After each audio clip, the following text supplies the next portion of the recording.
All right, let's get to work here. We're on Marx, and today I'm going to be not very kind to Marx. And that's what we do in philosophy. Arguments are the heart of philosophy, as was beautifully demonstrated by Plato and Socrates over 2 millennia ago. It's not a bunch of doctrines. I think most people think, okay, well, there's this guy who thinks this, and this guy thinks this, and so what? But that's not really the heart of what we're doing. It's examining the arguments and the evidence to see if they hold water, and that's what we're going to do to Marx today. So just fair warning. However, I've been talking about Marx for 50 years or 40 years, and I often bring up these criticisms. And by the way, they're criticisms that aren't original with me. I think most modern Marxists are aware of these. Um, and I have yet to find a satisfactory answer for them. Or rebuttal. I have heard rebuttals, but they're not really very impressive. And remember, we're just examining the guy's ideas. This has nothing to do with our politics or what we think about whether the working class is being exploited. We can just assert that from the beginning and say, yes, we think that, and we think that um, we well, I don't know if you all think this, but I imagine you all think that the um, discrepancy in income in the United States is probably not a good thing, and we'd like to see it remedied. Uh, I don't disagree with that. So that has nothing to do. We're just examining the thinker himself. So I don't know if you can distinguish those two in your minds, but that's what we're going to try to do. So I welcome certainly anybody who can answer these criticisms. I'd be very pleased to hear it. So, because that's like I say, the argument is the thing. So, uh, let's just review. For one thing, let's just start with Hegel. The dialectic process that Hegel describes cannot be verified in any way. There's no evidence we can provide for this. He's given us a structure by which to understand human history and the development of human consciousness. This is not something that can be proven. It's a way of looking at it. Like I say, it's a narrative. It's one way of framing it. And may remember and probably puzzled when I described Marx as a romantic, and I kind of see Hegel as a romantic too, because they are not interested in. They might disagree. But they are not really interested in the specific analysis of specific detailed arguments. They are giving you a big picture. That was the style of the 19th century, the grand vision. And I think it's what a lot of people come for when they want to study philosophy is the grand vision of things.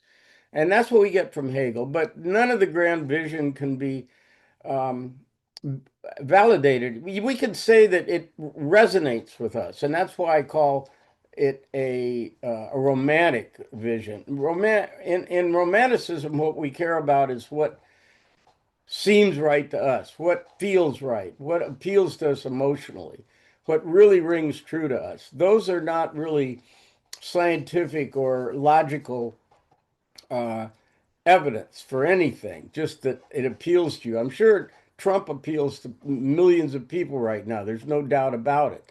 So the fact that it appeals to you emotionally is not evidence that it's true. So I happen to really be fond of Hegel and to a degree of Marx, but that doesn't mean that they can be supported, their visions can be supported by evidence or argument or validated by logic.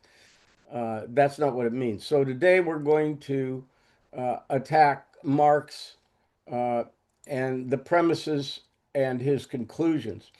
So just to review, Marx thinks that uh, one way of putting it is there was a time when human labor was not uh, alienated. It was immediate or not mediated in the sense that it wasn't taken, it was personal labor that he did for himself and his family. And he was personally involved in the production and the use of the products that he made. But since the rise of capitalism, what's happened is that all labor is dead and it's not related to you. It's alienating. What you're selling is your time on earth. You're not really um, producing a product that is immediately of value to you. It's a value as an abstraction on the market, and this causes alienation. And I'm very fond of this definition by Marx of capital as opposed to labor. Capital, he says, this is in capital. Capital is dead labor that vampire-like only lives by sucking living labor and lives the more labor it sucks. Now, those are some, but Marx talks in dramatic terms like this. He proclaims, and that's what he does. He's not providing evidence that capital is dead labor. He's saying that's what it is. This is his style of presenting himself. Um, so what we have as the root of all evil, as far as Marx is concerned, is surplus value. Surplus value is the difference between the labor value of what the worker does and the marketplace price of that, or the marketplace value of it. And the difference between those two is surplus value, and that's what's gathered by the capitalist, and we call it profit in usually in Western capitalism. And he calls it surplus because no additional value has been added to the product by the capitalist. The product is finished once the laborer has finished with his job. No additional value is being added between that point and the point where the consumer buys it. And so it's surplus. In Marx's view, it's kind of superfluous. It's kind of a fake value and it's surplus value. And he says this arrangement, the alienation of the worker is caused by this arrangement of surplus value. And so if we can eliminate surplus value, then uh, we can get a classless society, because what will happen is every laborer shares in his own uh, the value that he produces will not be added to, and instead that market value will come back to all the workers, and there won't be any, say, middleman getting the profits. And this will supposedly make for a classless society and also make him less alienated. Now, last time, I'm sorry Alan isn't here today, because last time he mentioned, I really wanted to ask him about this. He mentioned, I believe, that in a large and by the way, Marx thinks again that this the classless society can only follow a fully developed capitalism, because capitalism is going to devise all the industrial processes that make human labor much more um, productive. And what happens in a classless society is that the value of that production is shared by everybody instead of just being scraped off by the class that he calls the bourgeoisie. It'll be shared by everybody and there'll be a classless society. And Alan pointed out, if I understood him correctly, that you still have an industrial process and you can still feel alienated as an individual from the product that you're producing. I mean, just because everybody's sharing in the profit, okay, you're making more money, but you're still doing some kind of job that has nothing to do with you personally. So it's not, Alan, I believe, made this point. Does anybody remember that? Okay, well, I don't want to misrepresent what he said, which is why I'm sorry he isn't here. But yeah, Peter, can't hear you. Thanks. Um, okay. there's some writing, I don't remember what it is. I've read much less Marx than you have, where toward the end of his life, he's imagining the communist society, and he says about labor, nevertheless, it still is the realm of necessity. And he says, yes, you have to admit that it's the realm of necessity, but in the communist society, we will also be able to get beyond the realm of necessity, presumably when we've done the necessary labor and will be in the true realm of freedom. I'm not saying I believe in that, just that it's a big concession on Marx's part to say, even under communism, you know, um, you know, uh, making automobiles or cleaning toilets or raising wheat in a field is still going to belong to the realm of necessity. It won't be pure, pure pleasure or pure fulfillment or satisfaction. Right. We will, that's exactly right. We'll return to that. And one of the difficulties I just want to meta concern here with Marx is I mentioned last time about how ornate and kind of Germanic idealistic his writing is, and sometimes impenetrable. But not only that, what you mentioned is absolutely true that he didn't keep the same ideas throughout his life. So it depends on, it's kind of like the Bible. You could go into Mark someplace and find what you want to say Yeah. almost, which is makes it difficult for the presentation. Barry. Tony, does Marx talk about the difference between goods and services? And are services not counted in this? Because I can make something, but somebody may provide the service of getting that to a marketplace where people it's useful to people. So why does that have value in his mind? I think the way I would answer that is to say the service person is still probably operating a truck that's owned by the capitalist. And so even the service, he's also performing labor. The service person is performing labor. But when it comes to a product, he doesn't own the truck. He doesn't own the trucking company, doesn't own the warehouse. And so there's still a capitalist who is taking surplus value on top of the value of his labor. I think that's how I'd answer that. Doug? How did he deal with art? Art is idea. Again, I'm going to try to do the best I can to present what I think is the standard Marxist interpretation because I'm not sure he did write a shitload of stuff, and much of it was probably not meant for publication, by the way. It was published after his death. Like of the three volumes of Capital that we have, two of them were published posthumously. So, not everything he wrote was published in his life, and it's very vague. Anyway, with that caveat, art is part of ideology, and so the artist in a bourgeois society is going to represent bourgeois values. I have a hard time buying that because I don't think art is limited to the expression of values at all, like particularly music. I'm not sure how exactly music can be said to be presenting the bourgeois view of life. But nevertheless, I mean, I suppose if you have lyrics, and they're protest lyrics, then yeah, there's a message there, but that's not always true. So anyway, that's probably the best I could do. After the revolution, we can assume that art will be the free expression of the human spirit, not encumbered by the ideology that's controlled by the bourgeoisie. I think that's what he would say. Best I can do. Sorry, Peter.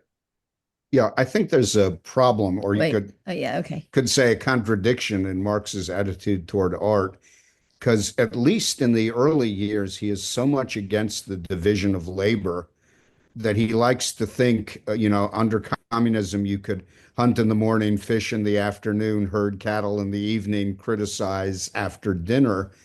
And Boy, I, that I was don't, almost exactly right, Peter. That's pretty yeah, good. I don't I think have the he, quote here. yeah, it's a great quotation. Yeah. It's a great kind of fantasy. Right. Um, but I think he did not recognize how specialized really serious artists tend to have to be.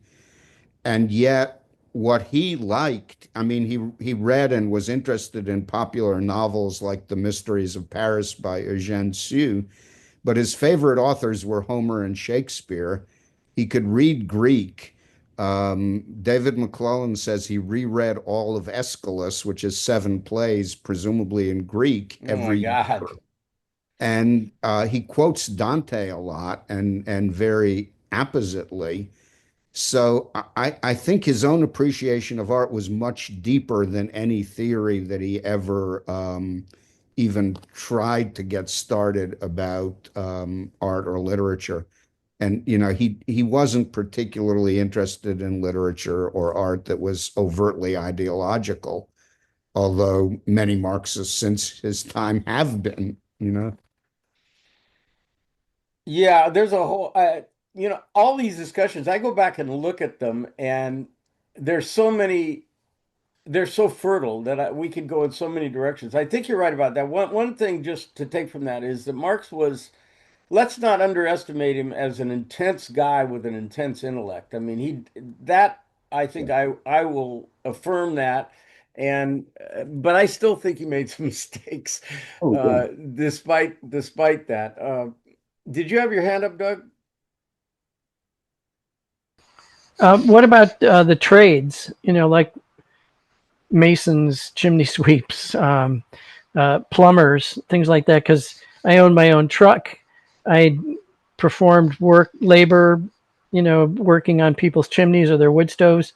Um, so what kind of how did that fall into his schema? I was going to talk about this specific thing, but let me table that just for a second. Yeah, sure. What I want to do is frame the whole system, and then we're going to take it apart piece by piece. But yes, I think. Well, I will just answer directly a couple of things. In 2022, the U.S. had about 8.9 employ. In other words, 8.9% of the businesses in the United States were in other words, non-employer businesses, people who are running their own service or their own business, just like Doug. And the these non-employer firms accounted for 66.8% of U.S. GDP. That's not insignificant because if you compare it to um, the input of actual factory workers in the United States, um, about 8% of non-farm employment in the United States is direct factory work.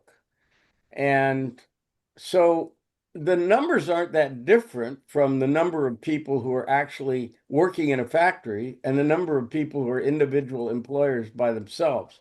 And since Marx is framing his system around the model of the factory worker, that's definitely the model he's going from. I don't think he really considers it. I am not aware of a place where he specifically considers the instance that you've mentioned, Doug, of the individual. And certainly there were people like this in his day. I mean, there were chimney sweeps during Mark's time in London, for heaven's sakes, and they probably owned their own tools. They probably weren't employer of a big industry that supplied their tools and trucks. They probably were just individuals like yourself. So that's a problem because we're talking about percentages of people that he directly is addressing himself to, not being any greater than the people that he doesn't seem to be addressing himself to when it comes to the entire. Yeah, Peter. Yeah, the thing about the factory workers, though, is that a lot of that has been outsourced from the United States. So the factory workers making most of our clothes are in China, Indonesia, Bangladesh, so on. And a lot of other things are being made in other countries more than the United States now. So I think that 8% is a little misleading. And I think Marx himself had been a little bit misled by it because as the years went on, he recognized that imperialism and finding new markets and, new sources of cheap labor and raw materials was giving capitalism a much longer lease on life than he had originally thought it would have.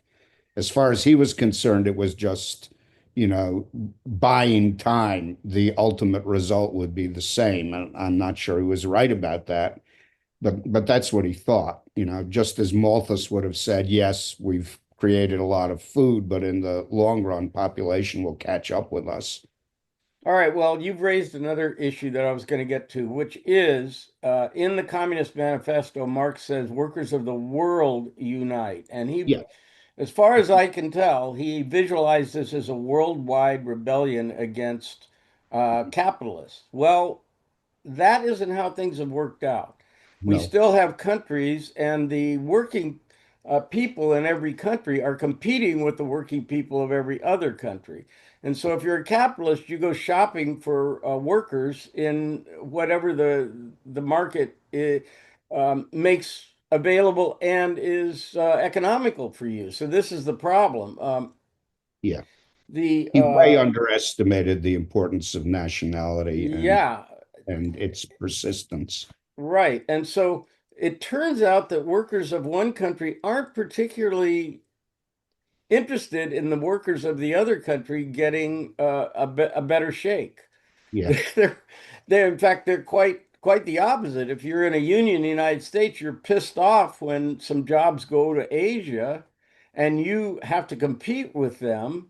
Instead of being in solidarity with those workers, you're pissed off at the capitalists that go over there and basically improve their lives because now they have employment where they didn't, and you're losing employment. So it's a zero-sum game for the unions, and that doesn't really fit Marx's model. I think it's, in other words, it's more complicated than just one class of people and another class of people. Okay, another thing is that Marx sees that there are only two classes. And we've already touched on this because what about the class of uh, individual entrepreneurs like Doug or artisans that work by themselves? There are also, like right down the hill from me, there's a place called Jackson's Hardware, which is employee owned. It's an old business. And Mr. Jackson, when he retired, he just sold the business to his employees, and they have an arrangement that's quite like a communist arrangement within the belly of the beast. They share in the profits, and they all have their different jobs. And I'm not sure exactly how it works out, but it somehow has to do with you getting vetted. The longer you're there, the more share of the company you have, regardless of your position in the company, whether you're the janitor or the accountant. You all get vetted and you all share in the profits, as kind of like we would expect in a communist situation. So that's a little fuzzy. Another fuzzy thing about the current state of affairs is that I don't think Marx paid much attention to that is the stock market. 40% of the stock market is owned by the pension plans of people who are presumably working people. And that's a lot of money. So are they the capitalists or are they the workers? It seems like that line. I'd love one of you economists, but Barry, you're much more versed in economics than I am. Can you clarify that for me or show me how I'm mistaken about this? Mr. Braverman,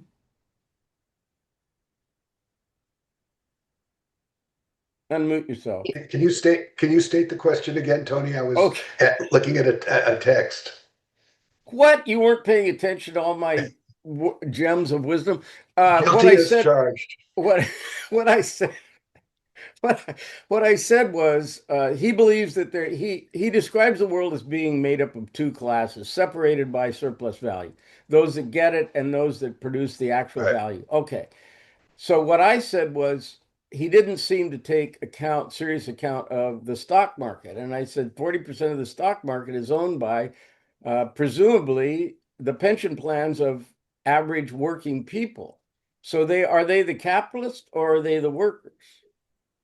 And by the Good. way, they have a say in how the company, they're going to have a voice on the board of directors of these companies. If they have a big pension plan, that's going to have a voice in the management of companies, as we see with General Motors and Ford right now. So what do Right. you think? Well, I think Clarify you it are. for me. I think you are correct, but I would guess. I'll just go way out on a limb here and say that what Marx might say to that is that the stockholders are simply buying a share of a capitalist um, enterprise, and so while they may be benefiting as you would want a proletarian to benefit, they are really only aiding and abetting the capitalist enterprise. But which class do they belong to? Well, I guess I would say they're tainted by their participation in the capitalist game. They can't claim to be purely proletarians if they're stock owners.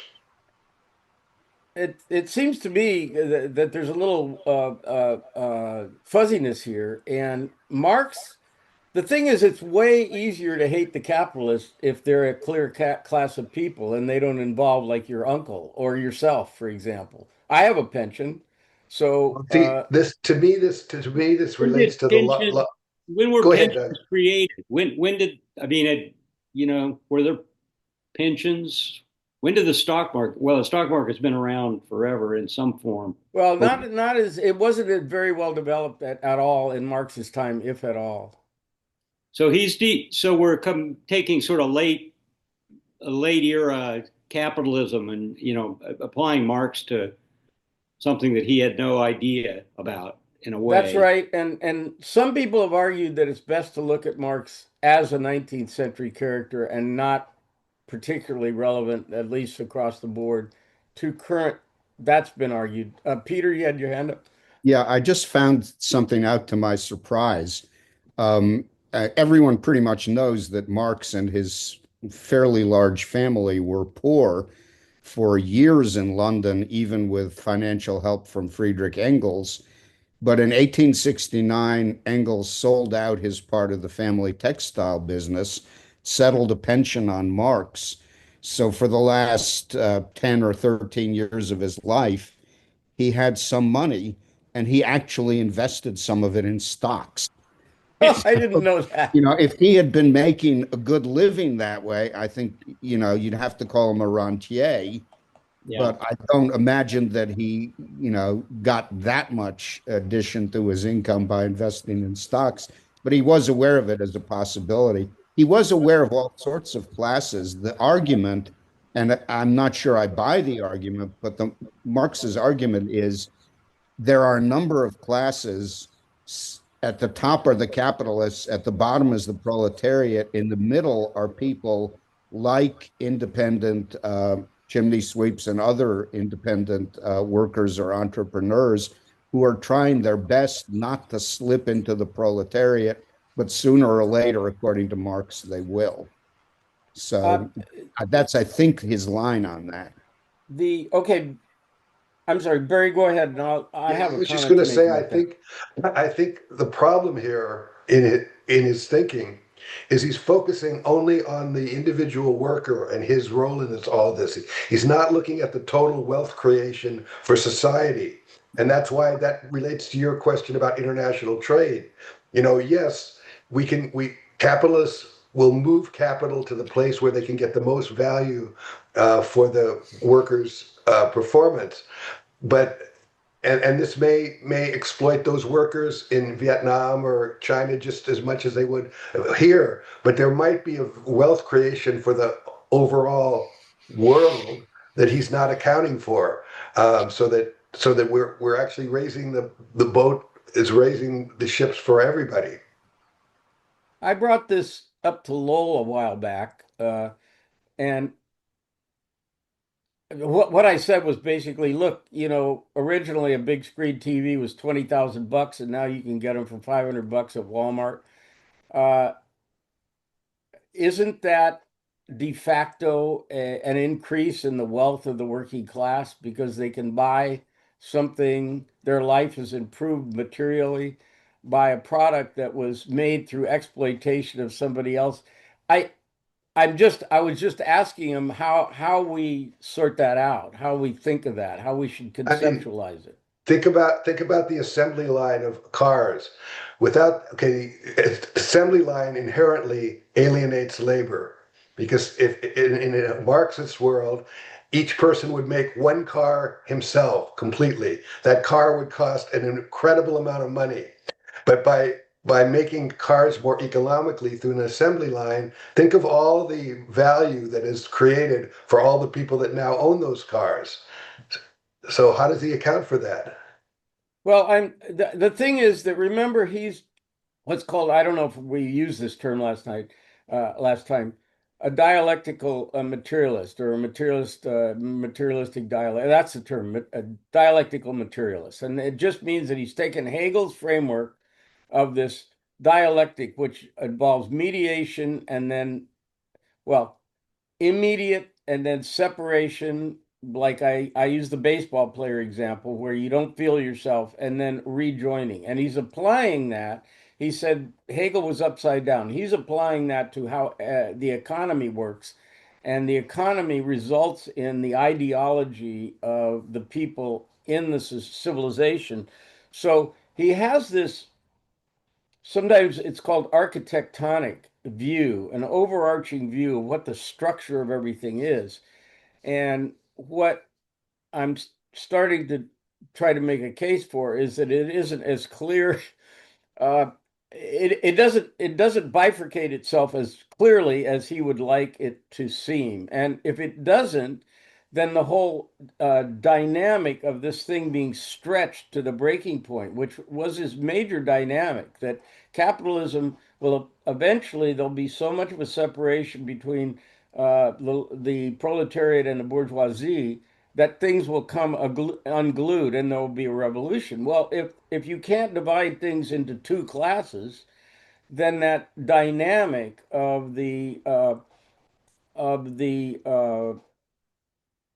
dialectic, I don't see how it's applied. I don't see how it can be clearly applied. Uh, and that's what I'm here for somebody to explain it to me. You guys who are maybe a little more versed in this stuff than I am, I don't see how that works um, uh, as a theory of how society works. Now, the um, the next thing I wanted to mention is what I just stepped on, which is the ideology is shaped by your class. And here's a quote from Marx about this. Um, Quote, this is from the German ideology. The ideas of the working class are in every epoch the ruling ideas, i.e., the class which is the ruling material force of society. It's at the same time its ruling intellectual force. The class which has the means of material production as at its disposal has control at the same time over the means of mental production. So that thereby, generally speaking, the ideas of those who lack the means of mental production are subject to it. In other words, the workers. The ruling ideas are nothing more than the ideal expression of the dominant material relationships, the dominant material relationships grasped as ideas. So the idea that our motivations, our conceptions of ourselves and our values and our relationships are shaped by the ideology of the working class, I mean, of the capitalist class, which itself is the product of material circumstances. I think that's what he's saying, is it not? The idea is that our ideas are really created by the material circumstances, and those circumstances are controlled by the owners of the means of production. Am I correct there, Barry? I, I think what you're saying is correct, but I don't think his argument is correct. I mean, what about the muckraking journalists who did their work to expose problems in factories and exploitation of workers, and were still publishing their things through a publication enterprise of a newspaper or a magazine that was owned by capitalists? Yeah, it okay. For start, hey Alan, I mentioned you earlier, and I'm sorry you didn't make it because I wanted to discuss something you had raised, but I'm sorry we did it with without you. Um, anyway, the motivations and the conceptions of people are so infinite and vast that I'm not sure. Here's what I put down on it. It's not currently possible to assign quantifiable scientific values to the amount of motivation that stems from economic circumstances compared to the amount that stems from lust, fantasy, superstition, racial hatred, for example. In other words, I I have a very difficult time trying to imagine that all people are motivated by these economic considerations. I mean, certainly it would be naive to say they're not, that has no influence on them. That would be ridiculous. Of course they are, but to center all motivation on the economic circumstances of the class that you were in, or I think what he's saying is that the ruling class determines these motivations. And so, Alan, last time, this will apply to what you had to say, I think. Last time you talked about education, how basically you're in education, you're industrial, you're sensitizing people to their industrial role as worker bees, and they're being told what to do by the institution. And they're by the time they're 20 years old, this is the way of life for them. I always used to say that to my students. I said, "What are you learning through your entire education? You're learning that there's some guy standing in front of you that you got to pay attention to and obey. That's what you're learning. Doesn't matter what the subject is. You learn that over and over and over again." I assume that's kind of sort of what you were saying, Alan. Not exactly, but yeah, that structure. Counter to that, though, I would say that all of us are products of that same system, and we haven't really followed that path.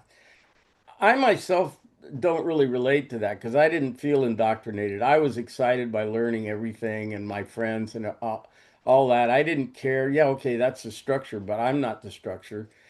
But I don't know how all of you related to it. I know a lot of people do. They resent it. They say, "Oh, I'm being trained to be a worker bee." I didn't have that reaction to education myself.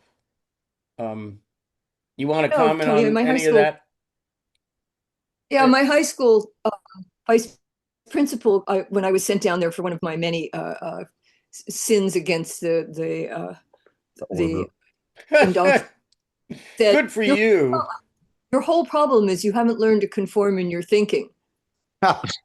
And I asked him to put it on my college recommendations, Yeah. and yes, but Well, at least your problem was exposing yourself, Laurel. yeah, no, the high school was at least quite overtly about that, and the propaganda was very capitalist oriented. I didn't sense that at Pomona, but maybe Pomona was more Wait a subtle. minute. If you took a Latin class that was propagandistic, what you took a chemistry class? What do Well, you no, I took mean? a Latin class that was I wasn't supposed to be in because I was supposed to be doing other things, and I sneaked out to art class and got in trouble for that when I was finally caught. But yeah, the high school was pretty overt about you're supposed to sit still, shut up, and um, except I think I might have gotten that particular thing might have been in trouble because of questioning the quarter on capitalism, which had a whole bunch of propaganda, including saying that the communists, indoctrinated their students. Where was this? It's San Jose. Oh my God, I never got anything like that. Well, I suggested that maybe the pictures of the Russian students being indoctrinated could actually just be switched for the picture of us. Anyway, I got sent to the vice principal's office. Well, rightly so, you communist.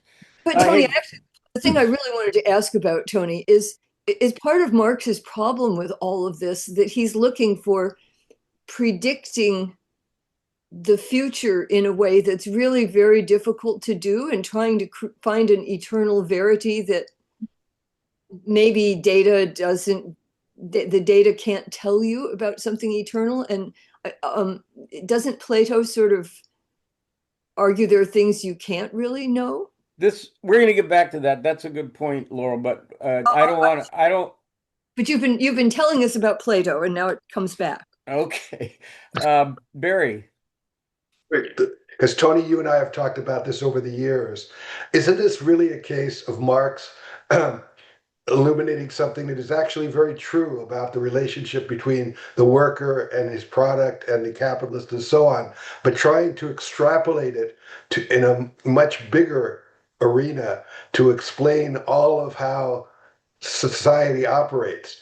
In other words, you can have an accurate idea about a relationship, but if you try to apply it to a context much broader than you should, you end up making poor judgments. I think that's right. I don't dismiss any of these things, any of these guys, and I've already mentioned some of the people we'll talk about, Hobbes and Darwin and Marx, but Marx and Hegel and Hobbes in particular, I don't dismiss any of them as being completely wrong. It's just that uh, the way I would put it is they get too far over their skis and they apply too much. They want a system that explains everything, as we all do. We want some simple way of understanding the world because it's so confusing. And that's what they're trying to do. Bless their hearts. They're trying to understand it, comprehend it. And in doing so, what you have to do is simplify. This is going to be one of the themes of Nietzsche. Uh, so yeah, I think that's right. Now, Peter, sorry. Yeah. Um, Engels later said that he thought both he and Marx had overstated the degree to which the economy determines everything, but that they were excited by their discovery and they couldn't help exaggerating its importance. Um, Really, I'd yeah, love to see that quote. this is a very rough paraphrase, but in the German ideology, he seems to be talking about an ideology that is coming from the top and more from the capitalists than from the aristocrats and the church in his day. But he also, many places, assumes that people don't always buy that ideology. They fight back against it. There's one point in the Communist Manifesto when he says the proletarians don't care about law, morality, religion, etc., because they know that they're just things being imposed on them. That's the opposite extreme, but I think he does recognize that there is some kind of human freedom, even if many later Marxists refuse to admit that, beginning with Karl Kautsky and including the Soviets and the Chinese communists. And one of the things he says is when the crisis comes, there will be people from the ruling classes who will side with the workers. That's clearly a free choice. I think his example is Percy Bysshe Shelley. I mean, he was a romantic in many ways, but he himself was a muckraking journalist. He wasn't dismissive of muckraking When you journalists. say he, you mean Marx? Marx Right, himself, yeah. right. Yeah, well, Shelley tried to be, but was a failure as a muckraking journalist.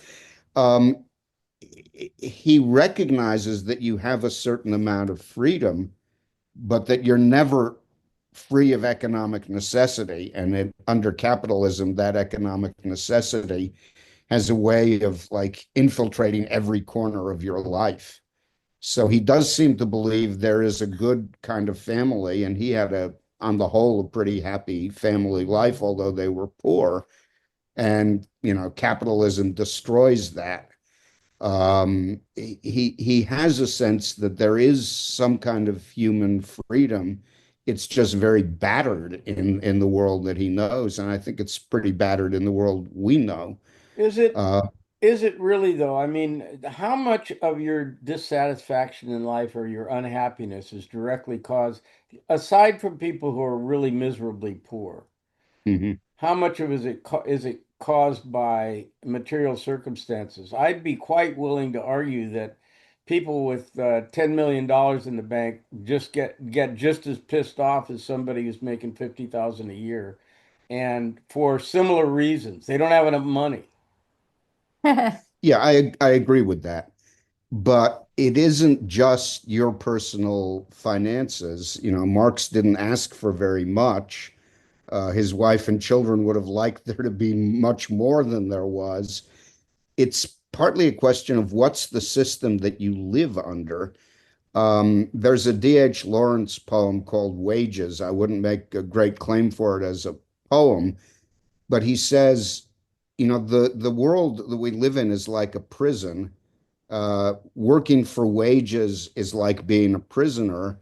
Being a superintendent or a, you know, an executive or a boss is like being a trustee in the prison.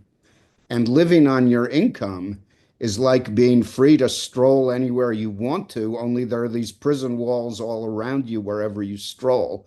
You know, it's a very melodramatic picture, but I think that's more the problem than that, you know, people who are more or less in the middle class or the working class where people are still making it don't have enough money. If I It's heard not that D.H. Lawrence sentiment from somebody, I'd say, sounds like a personal problem to me. in Uh, part it was, but you know, it's the personal problem of a great novelist and poet whose father was a coal miner and whose mother was an ambitious former school teacher. That is, he didn't really belong in the working class, and he didn't think very much of the upper class that he had at one point worked so hard to get into. He says at one point, and then there came the saddest day when I had to tell myself plain, the upper classes are just a fraud. You'd better get down again. But I agree, it's partly personal. Hmm. Yeah, I just don't know what to make of people's psychology, individual. As far as my experience tells me, every single individual has their own psychology, and it's hard to say what the inputs are and the outputs are and how they're related. And I just can't be the judge of it. So the idea that I'd come up with a system that would allow me to understand the masses except in the broadest kind of generalities uh, of specific uh, quantifiable things seems fantasy to me. I just, this whole idea of trying to understand uh, historical things, historical patterns and causes and effects. It's interesting and they're all important to know. I wouldn't say I don't dismiss any of them, but to be, you know, remember now, here's the kind of my final thoughts about this guy. I'm being asked to go to war. I'm being asked to participate in a revolution. Let me give you this. This is a letter to Engels in 1856. You know that I am not a supporter of the popular use of violent means, but I consider it necessary when there is no other way to break the resistance of the ruling classes. So I'm being asked perhaps to go to war, and yet the what I say the premises of this war is are very shaky. Marx cannot prove that the dialectic process actually drives history. And by his own reason, I haven't gotten to this one yet. He cannot count for how he rises at his own valuation of equality. I'm going to come back to that. He cannot guarantee what will happen after the revolution. My guess is that people will still be pissed off and still find enmity and stress and alienation after the revolution. And then with all this shaky justification, I'm going to be asked to kill people. I don't think it's sufficient. And this brings me back to the. Uh, do you remember what Hume's guillotine is? Hume's guillotine is that you can't, it's the is ought problem. You can't determine what is right from observing what is true. because two people can observe the exact same situation, and one will think it's okay, and another will think it is unjust. I think Donald Trump is a good example of somebody who has a different opinion of what is just and what isn't just than I do. And yet we could be looking at exactly the same facts. So let's say, okay, this is an oversimplification of Marx, but then on the other hand, Marx himself was oversimplifying some things, I believe, even in his really ornate language. Uh, he, we can ask two things. There are two basic issues. These are the most fundamental issues I have with Marx. Number one, he says that ideology is what creates the ideology of the ruling class is, and somebody brought this up before. The ideology of the working class is what creates essentially the mentality of everyone. That ideology permeates society. And so we can legitimately ask, what does he stand outside that dynamic that he's just described? Because he is apparently from uh, a elevated meta view, understanding or describing what the dynamics are in society. But somehow, in order to do that, it seems to me he would have to stand above the society. And yet he says that our ideas are created by the ideology of the ruling class. And the second problem is, where does he get the idea that it would be better to have an egalitarian society than have a stratified society? Why is a classless society superior to one where there are class differences? And I don't think Marx can answer this question. This is a question that Marxists are aware of, as far as I'm concerned, as far as I know, that um, the idea of equality as an ideal can't be derived from the dynamic that he describes your intellect as coming from. Uh, the ideal of equality doesn't exist any place. We don't see equality in the animal kingdom. We don't see it in the human kingdom. Why is it an ideal? Why is it something we strive for? And if all of our ideals come ultimately from an economic situation, where in the economic world do we find equality? So I'm not sure how Marx can account for his own values. He clearly he this is recognized as a problem with Marxism. He can't decide whether he wants to be a scientist or a moralist. And he desperately, at the end of his life, he studied furiously at the British Museum to try to come up with empirical validation for his theories. And this was never done. It was never completed. And that's why Capital was never completed. Very. I would say that, yeah, I agree with everything you've said.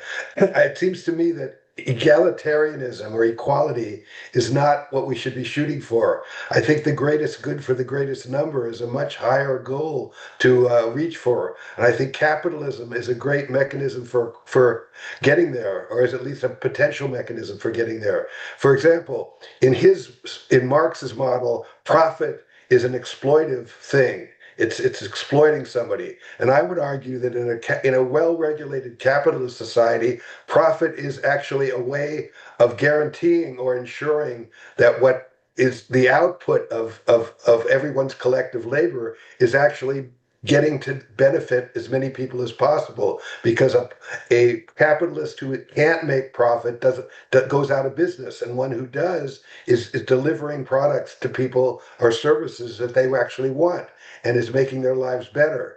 So capitalism, laissez-faire capitalism, I think, is very destructive. But well-regulated capitalism is a very good mechanism. And also the issue of innovation. Profit is the impetus for innovation. This is why when people try to equalize everything, they end up with static thinking. They don't innovate. The I think all that's right. The risk portion of it is important that Marx doesn't give us a clear idea of what's an egalitarian or classist society, how it would work. and how the dictatorship of the proletariat would work, how the structure of the government work if everybody had the same input. It's not clear to me. If everybody owns it, like let's just say the stock market tomorrow, everybody gets the same share of stocks. Everybody in the United States gets an equal share of stocks. So we're all sharing in surplus value.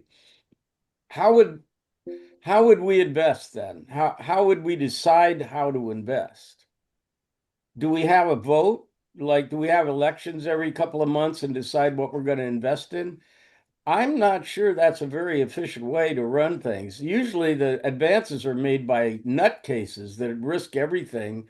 The transatlantic cable is an example, Ford's an example, Jobs and Wozniak are examples. These guys were way out on the edge of society. I don't see how a democratic investment system would invest in something completely risky that everybody thought wouldn't work, which is what was said about all these guys.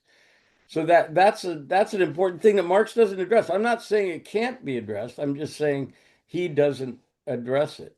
And also to your point, Barry, how do we know, what evidence do we have that a completely economically egalitarian society would provide the greatest happiness for the greatest number?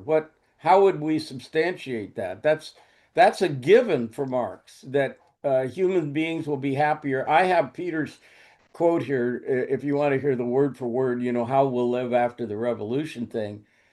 Uh, I'm not sure that's realistic, but even if it were realistic, how can we confirm empirically that that would make the most people happy? And isn't that what we want? Do we want, suppose everybody's equal, but everybody is even more unhappy than they are now?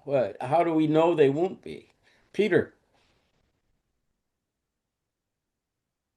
can't hear you. Unmute yourself.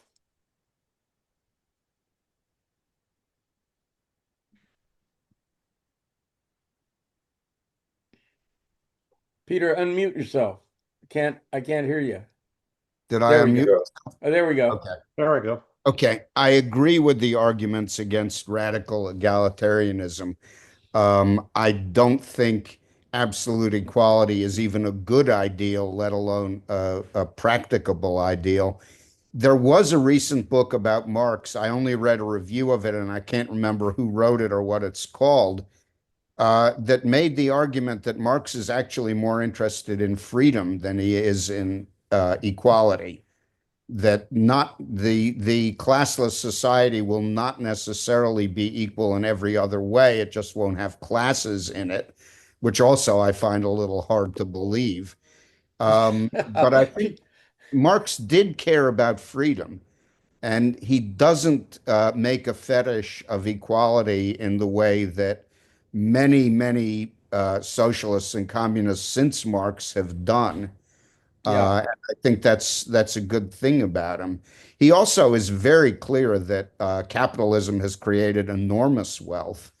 right. The problem is not that it doesn't create wealth effectively, but is the wealth fairly shared among people, at least according to who creates it. So he has, the famous slogan from each according to his ability to each according to his contribution. He says for a while it has to be like that. And then eventually, when you have a community where people really are, okay with each other, let's say, it's from each according to his ability to each according to his need. He recognizes that as a kind of utopian or messianic goal. And it's true that if you don't share Marx's messianism, and I think toward the end of his life, he himself became more and more dubious about it, then you're not going to share, the whole philosophical system of Marxism. I Yeah, go ahead. I, I just kind of I don't want to wrap this up, but just to put it in a bow for myself, I think Marx fits into a category of myth makers. This is why I call him romantic at the very beginning. That he's kind of like the Christians. He's kind of like, in a way, the Greeks. There is a We find ourselves in a time that's unsettled, it's not perfect, there are a lot of things wrong with it. But once upon a time, there was an Eden where everything was perfect. This is a very common myth in many, many societies, primitive and, quote, advanced. There was an Eden at one time, and for Marx, it was the time when people were immediately related to the products of their labor. And then there's this whole period of mediation, which we're in now, where our labor has been taken from us and it's not directly benefiting ourselves and our families. But there is a time in the future, you could call it heaven or redemption, that we can look forward to, where Yeah. all of this will go away and will be returned to our Edenic state. I think that myth is a very, very powerful myth, and you can just the Odyssey, here was Odysseus plowing his field, minding his own business, and he's thrown into this war for 10 years. It takes him another 10 years to get back. He has all these struggles, but in the end, he's reunited with Penelope. This structure of this myth is a very broad structure. I think you'd see it in Joseph Campbell or the Golden Bough or any number of mythological treatments. And that's how I look at Marx. It's a myth that is very powerful. We are very attracted to myths. It's hard not to believe in one. So that's kind of how I look at him. It's not something that I dismiss. I think everybody should certainly be aware of him. But the power of Marxism, I think, is that he satisfies that mythic structure. Yeah. You Yeah, know, that makes if he really believed in freedom, why did he coin the term dictatorship of the proletariat? I mean, I think that's a terrible phrase. And, it really did aim toward dictatorship of the proletariat, in the Russian Revolution, for example. I mean, it's not a freedom-loving phrase, that's for sure. No. There is an answer to that, although I really wish he had never used the phrase. The Roman dictatura was a dictatorship where, in a terrible crisis, all authority was vested in one man for a limited period of time, typically for something like 6 months. And Lucius Quintus Cincinnatus was famous for having defeated the enemy and then gone back to plowing his fields. So I think Marx's idea, and I'm not saying it's a good idea, just that it isn't as bad as it sounds, is that temporarily after the revolution, there would have to be a dictatorship of the proletariat, which would be soon relaxed once the victory was consolidated. And unfortunately, Lenin, who was a great man, but partly responsible for the rigidifying of Marxist thought, basically thought the workers don't know what they're doing. There has to be a vanguard party to tell them what they're doing. And once you believe that, the dictatorship is going to last indefinitely. And as somebody said, a dictatorship can't be a dictatorship of the whole proletariat. All it can be is a dictatorship in the name of the whole proletariat. And that does lead to new forms of tyranny. But he saw it as a temporary expedient. He didn't see it as the way things should be. But the actual mechanics of how you would, first of all, have a dictatorship of the proletariat, and then somehow transfer that to a democracy or something. That's Well, completely unspoken. He doesn't ever say, as far as I know. the Barry, implication, I think, um, is once the enemies are defeated, we won't have to have the dictatorship anymore. yeah, And but how does that unfortunately, transfer? How yeah, does that transfer how happen? will you know that the enemies are defeated? Exactly. Most people will not want to give it up. exactly just like that. He says we might have to use violence to overthrow the capitalists. Well, how about the dictators? What are we going to use to overthrow the dictators? Barry, Yeah. you have your Yeah, hand. I think his theory about labor and it mandates toward the focuses on the individual, and it sort of mandates against cooperative thinking, because the minute a group of people get together to create something, there's a distancing of the individual from the product, and that cooperation leads to a whole bunch of innovative ideas and structures that can actually yield more total benefit and value than the work of individuals. So I think he's got I think it's again a romantic notion. Everybody working on his own little thing and owning it, will so limit the total output of a society that he's throwing out the baby with the bathwater. He was Uh, all for cooperation. it's But just then a it's but who owns the thing? I it's mean that's how corporations are just, in my opinion, in a perfect capitalist world, they're just an aggregation of innovators have gotten together to do something great. And if they're not doing something that the people value, they don't grow. And if they are, then they do grow. I I mentioned last time we're going to call it quits in a minute, but I mentioned last time about Laurel. You want to say something?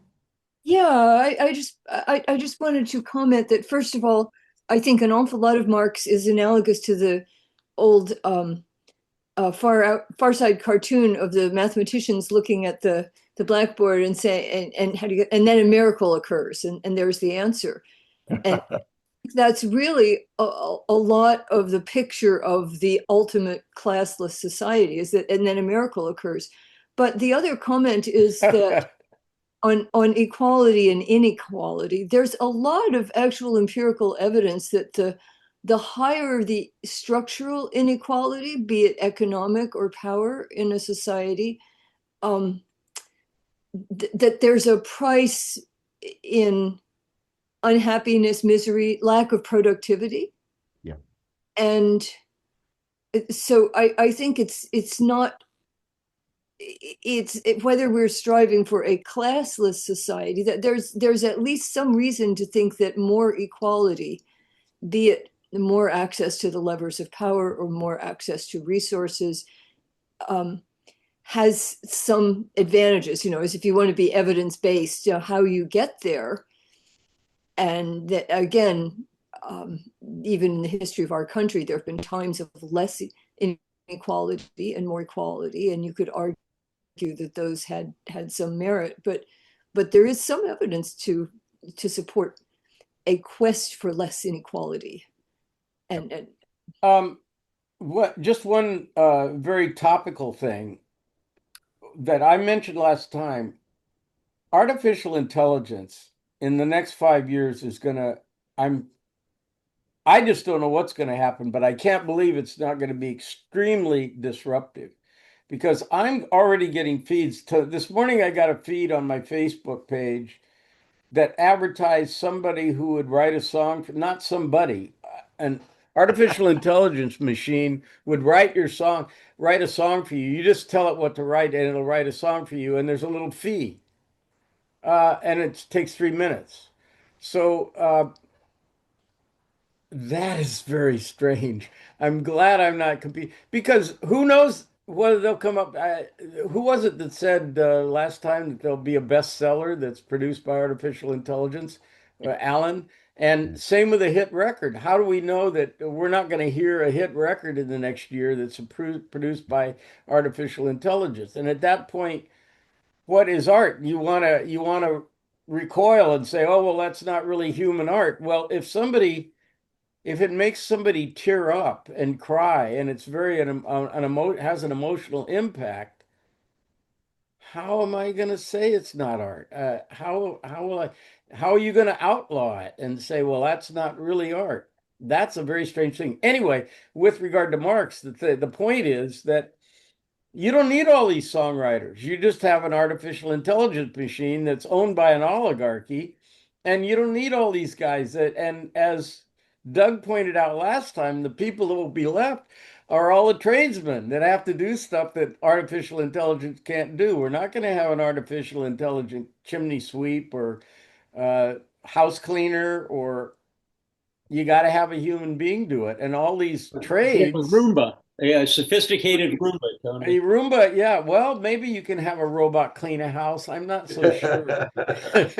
But yeah, and this is going to happen very fast. I mean, I think by the time we're too old to talk about this, it'll be accomplished. And that is a serious concentration of wealth in the hands of the people who own Yeah. the artificial intelligence, and wealth taken away from the people who are now producing uh, value with their labor. It'd be very interesting. I don't know what there is to do to stop it. The tradesman will own the robot. Uh, Go tradesman. I'm all for that. Silicon Valley has gone from being quite liberal to being, at least, the leadership is very much in favor of this concentration of wealth and no Who is? decisions to stop it. No, who is in favor of it? Well, The orange guy. Oh, the Silicon Valley oligarchs with the AI developers, owners are very much in favor of an unregulated effort to concentrate to do this and concentrate their control and wealth and their control of the government, whatever levers of power there are. That so much as we might approve of some of capitalism's contributions, I'm not so sure I want a few corporations running the country even more than they already do. well, Laurel, it doesn't matter what you want. That's the thing. If we're Marxists, this is all going to be controlled by market forces, and the market forces are going to say the profit is going to congeal at the top. Musk realizes this. I know everybody hates Musk now, but he did say that we're going to need a universal basic income. So, I so think we're gonna. I think everybody should read Krugman's newsletter this morning. It discusses the concept of inshitification. Yeah, I don't think he came up with that term, but it describes so, modern corporate social networking, whatever, et cetera, media, what happens to them over time, where they start out serving the customer. They find out that they can make a lot more money if they, in fact, screw the customer and raise prices. And then they become inept and they Yeah, die. but I mean, what difference does it make that we're pissed off about it? If that is the force that's going to, we're just observers, If and this people is what's going to happen. stop subscribing to Xfinity or whatever. I Well, mean, you could do whatever you want that makes you feel better, but it's not going to affect what happens to the economy. And I'm I'm not the okay. media is just full of everybody being pissed off right now, and it's not my vibe. It's not my it's not my sweet spot. I even though I understand and agree with just about everything that's being said, there is such lovely things in life, and I think that is something. The advent of AI is so far out of my control, and all I can do is whine about it, and I don't find that a good activity.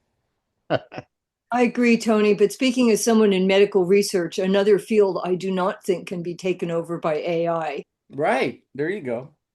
Medical research and public health and actually hands-on caring for people, some of it, but having seen what AI produces in trying to aggregate research or predict illness and health, it's not going to successfully and adequately replace what we have now, and we're getting but a in a taste. And I don't know what we do to fight back, but those of us in that world are doing what we can. well, but in a perfect world, we want to take advantage of the amazing power that AI can bring to these fields without limiting what humans can do. I mean, it opens up whole new opportunities for what humans can do, I think. Magical thinking. We are doing some of that. We're using it to replace or supplement some of what we do, but I've also seen the crap that comes out without human understanding. And Chat GPT invents references. AI comes up with spurious associations that can't be replicated because it doesn't understand what's going on. So it's a helpful tool. Okay, so I'm using AI right now. I'm involved in vaccine design, and there's amazing stuff you can do with the really high-powered computation and what AI allows you to work through. But they still wind up having to be tested to see if they work, and they don't work always for reasons that AI doesn't anticipate, because the immune system is extraordinarily complicated and But translate. Laurel, isn't that true of any technology? Isn't that true of any technology that's developed that left to its own devices without human intervention? There's no guarantee that it will be beneficial, but in partnership with human regulation and human participation, it can be extraordinarily beneficial. The problem is that the techie world doesn't recognize the necessity of human No, that's not true. That's unfair. The people understand fighting that. with insurance companies over stuff that is AI making stupid decisions. And That's because we're in an early stage of this. It needs time to work itself out, I think.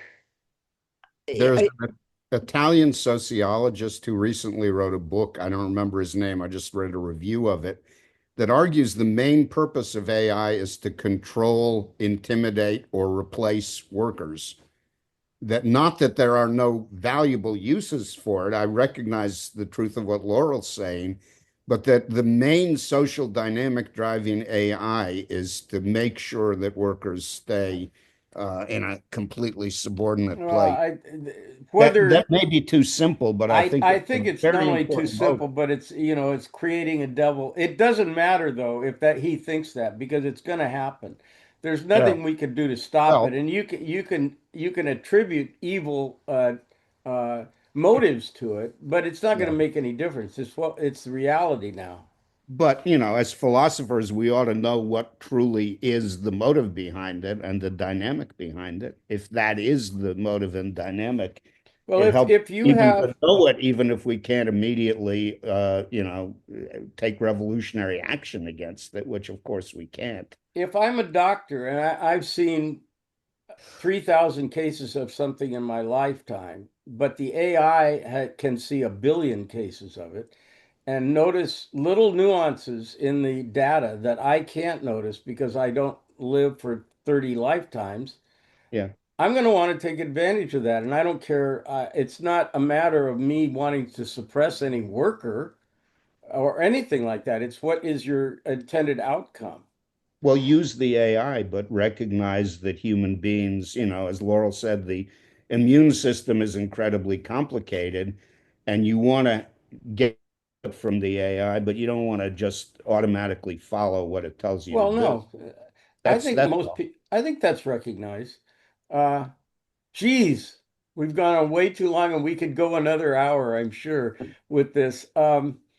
It's always a blessing to meet with you guys. I'm not exaggerating that. I really, really appreciate it and look forward to it. So next time we're going to be moving on, however, from Marx and putting this behind us. And Darwin is, I think, who I'm going to talk about next time. And then Darwin's still in the 19th century. And then the other 19th century people that we're going to be discussing are Nietzsche and Kierkegaard, and then perhaps Wittgenstein. And that's the remaining stuff we have to discuss, as far as I'm concerned, and like that. So, is anybody? Oh, a couple of technical things I forgot to mention. Number one, if you look at the videos that are created in the speaker mode, how we do that is my wife has another computer that's booted up to our discussion here, but it's put in speaker mode. That's the only way we can record it. We have to record it two different times. And then I go through and edit them and then post them. But the speaker mode has had some glitches to it, and that's because that computer is connected through Wi-Fi, and I was scrambling around looking for an Ethernet cable this morning, which I could not find. I couldn't believe I didn't have an Ethernet cable. So I'm going to try to get Ethernet next time so that hopefully the glitches on the speaker view will be reduced. Right now, the better of the two is the gallery view. I don't know if you guys ever look at these, but um, I do have them up there. And the other thing I wanted to ask is anybody having any trouble logging in? Do you have any glitches with logging in? It always works. Okay. Nope. Good for that. Okay, that's just the technical stuff I wanted to get off the get done before we close today.